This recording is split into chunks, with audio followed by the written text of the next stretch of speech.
Reflect your new way. Somat Enterprises, located at Magsaysay Street, Almendras, Cugon, Sorsogon City, in front of the Lewis College. Somat Enterprises.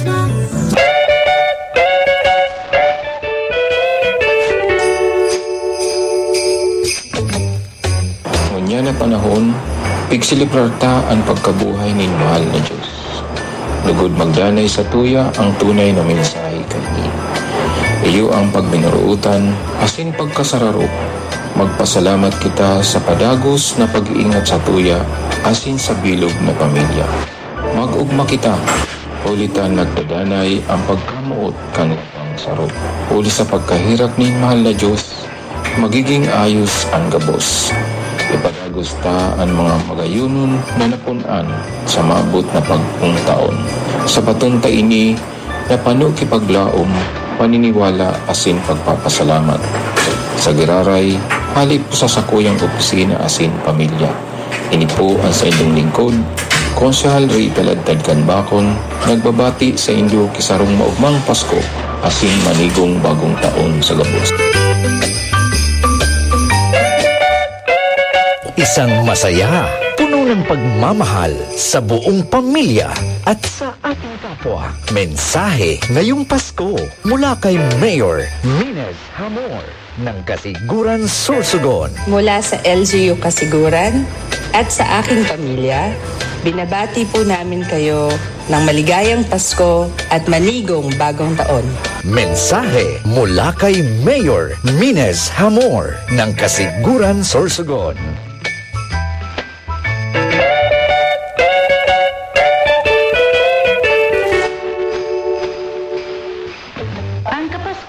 Dakol ang pigsisimbolo sa sangkatauhan didi sa kinab-an.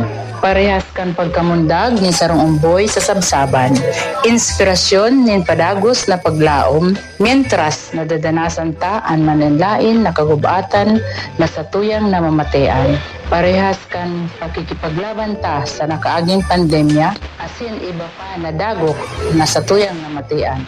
Permito tabi rumdumon, kaya ang susus na itinao kang kagurangnan na permitang masasandalan.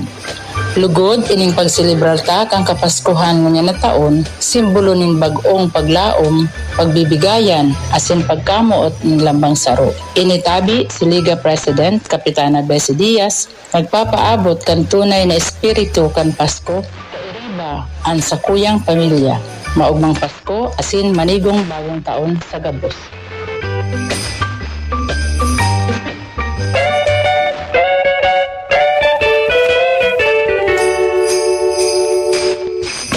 Ang Christmas, simbolo ng pagpapataraw-tauhan, pagpamati ng pagkamuot sa kada saro.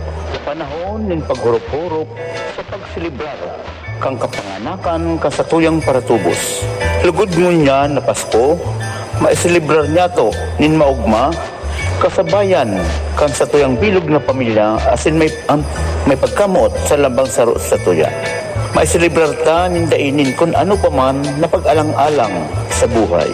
Matapos naman na nalagpasan ta na ang kapigaduhan dara kan uminaging pandemya. Ngunya nakapaskuhan, maihiras man niya to ang biyaya sa kada saro na may pagmamati nin pagpakumbaba. Sa ngaran kan lokal na gobyerno kan Kasiguran, asin kan opisina kan Municipal Agriculture Office, kay bahan man ang bilog ko na pamilya, initabian sa indong Municipal Agriculturist, Benigno Ninoy Bihison na nagpapaabot nin maugmang Pasko asin manigong bagong taon sa gabos. Merry Christmas and Happy New Year! So this is Christmas, and what have you done? Another year over, and a new one just begun. And so this is Christmas. Ang Kapaskuhan ay araw ng pagbibigayan, pagmamahalan at pagpapatawad sa isa't isa. Ito po ay sumisimbolo sa isang Kristiyanong bansa na tayo ay patuloy na mamuhay ayon sa kagustuhan ng ating Panginoon. Ito po ang inyong lingkod, Atty. Glenn Olves, ang inyong konsihal sa Bacol District, 10 ng aking mga kasamahan sa 8 City Council at ng aking buong pamilya ay nagsasabing Merry Christmas and a Happy New Year po sa lahat. Thank you.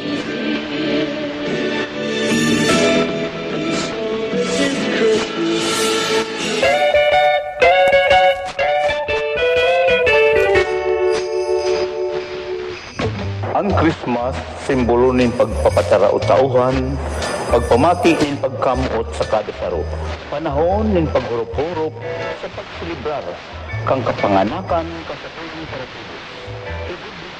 Pasko, maisilibrar nato ng maukma, kasabayan, kang sa tuyang hilog na pamilya, asin may pagkamot sa labang saro sa tuya.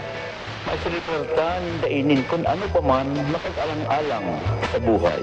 Matapos naman, nalagpasan na ang kapikaduhan, dara, kan uminaging pandemya. Ngunyan nakapaskuhan, maihiras man niya to ang biyaya sa kada saro na may pagmamati ng pagpakumbaba. Sa ngaran kan lokal na gobyerno kang kasiguran, asin kan opisina, Agriculture Office, kay bahan man ang bilog ko na pamilya, initabi ang sendong municipal agriculturist, Benigno Ninay Bihison na nagpapaabot ng maugmang Pasko asin manigong bagong taon sa Gabos. Merry Christmas and Happy New Year.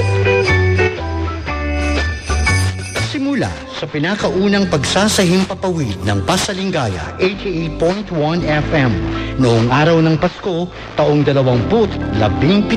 Hanggang sa patuloy nitong pamamayagpag, ipinadama po ninyo sa amin ang tunay na kahulugan ng salitang tahanan. Ginawa po ninyo kaming numero 1, hindi lamang sa radio, kundi pati na rin sa inyong mga puso. Pinatatag ng lahat ng ating pinagdaanan at pagyayabungin pa ng mga taong darating.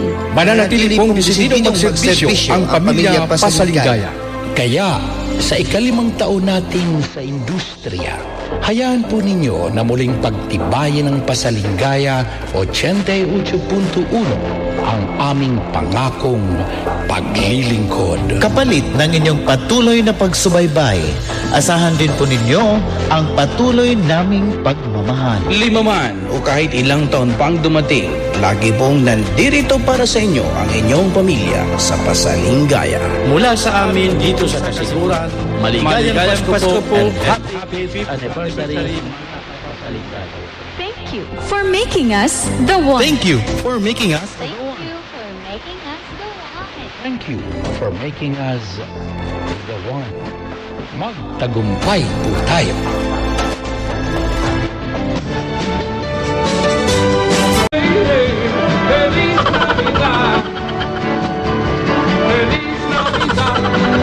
Alright mga kaibigan, Merry Christmas po sa inyong lahat mga kaibigan. At medyo natatanaw ko na dito talagang ang dami ng mga nagdadagsa ang mga mamimili sa Kasiguran market site.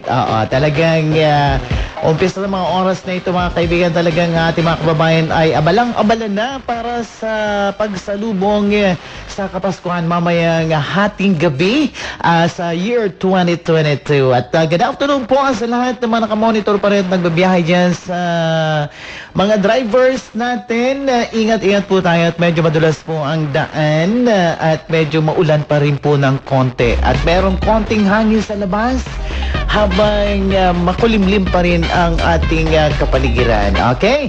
Oras po natin mga kaibigan is already 2:31 in the afternoon at sa mga busy na po na nagtotoma-toma dyan, drink moderately po ha.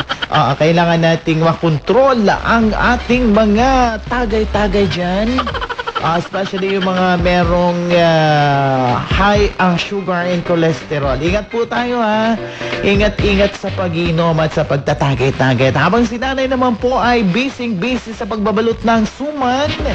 At yung iba naman ay gumagawa ng kanilang biko at kung ano-ano pang dapat kainin mamayang hating gabi. Okay? At don't forget po mga kaibigan natin ng Mass before 12 o'clock in the evening, midnight of course. At syempre, maging happy po tayo sa kung anong meron tayo sa ating hapagkainan. Basta't kasama po natin ang ating mga mahal sa buhay. Yun ang pinakamahalaga sa lahat. At wala tayong dinaramdam na anumang karamdaman sa ating katawan. Okay? Ayan, Merry Christmas po sa lahat ng mga nararating ng ating programang musika, di ba pa ni Kuya Richard?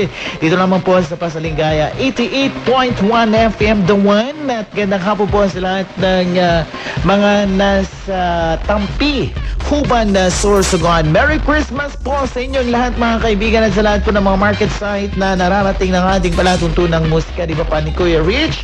At syempre po hanggang alas 3 po tayo magsasama-sama together. It's already 2:33 in the afternoon and the time check was brought to you by Mayor Gloria Leander Alindogan. And of course, ng St. Peter Life Plan Sorsogon City sa panguna po ni Randy Bubier at Rachel Inano. At syempre po sa mga pahabol po ninyong mga text messages, all you have to do is just to have this text line sa ating musika, di ba pa ni Kuya Richard sa 0930324855 at sa 0927687797. Yan, mga busy po ang ating mga kababayan ngayon. Sobrang busy para sa paghahanda mamaya. Anyway, magandang hapon po sa lahat ng EBO family dyan po sa Kagpakol, Lopez ng Tugos, Año Nuevo sa Tughan at Kasili coming from Tess EBO Año Nuevo ng Barangay Tughan, Huban, Sorsogon. Okay. Hello, asking lang po, tuloy po ba ang Pasalingaya this coming December 26 sa Capitol Park? Okay. Parang hindi po yata tuloy because of the weather condition. Okay? Ayan. So, ito po yung ating panawagan. Ulitin lang po ni Kuya Richard sa may-ari po ng wallet na kulay brown. Ayan, so pwede nyo pong i-claim dito sa radio station ang wallet na napulot ni Ronald Ubilia and Freddy Alupit ng Santa Cruz. Sa tapat po ito ng meat shop sa Mayhani Esquivias ng Kasiguran Public Market around 9:29 a.m. noong December 23, 2022. Okay? Ayan. So, ang laman po ng kulay brown ng wallet na may stripe ay pera at ilang mga mahalagang gamit sa loob nito. Halimbawa, nung necklace po na kulay ginto. Ayun. At yung para po makilala namin kung sino yung may-ari ng wallet na to, baka sakali po kaming buksan ng wallet para makita ang identification ng may-ari. At nakita namin ang isang bill sa Soreco. Ayan. So, official receipt ng Soreco bill.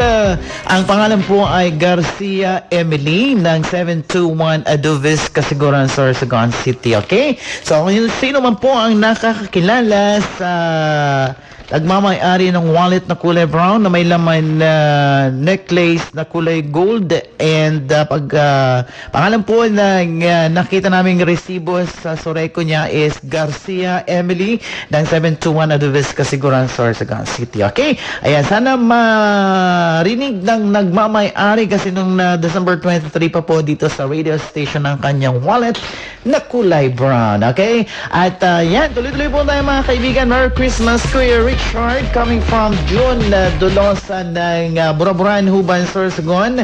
At sa lahat po ng mga listeners natin dyan sa Sangkayon, Huban, Sorsogon. Merry Christmas po sa inyong lahat. Coming from the heart ni Kuya Richard Espedido.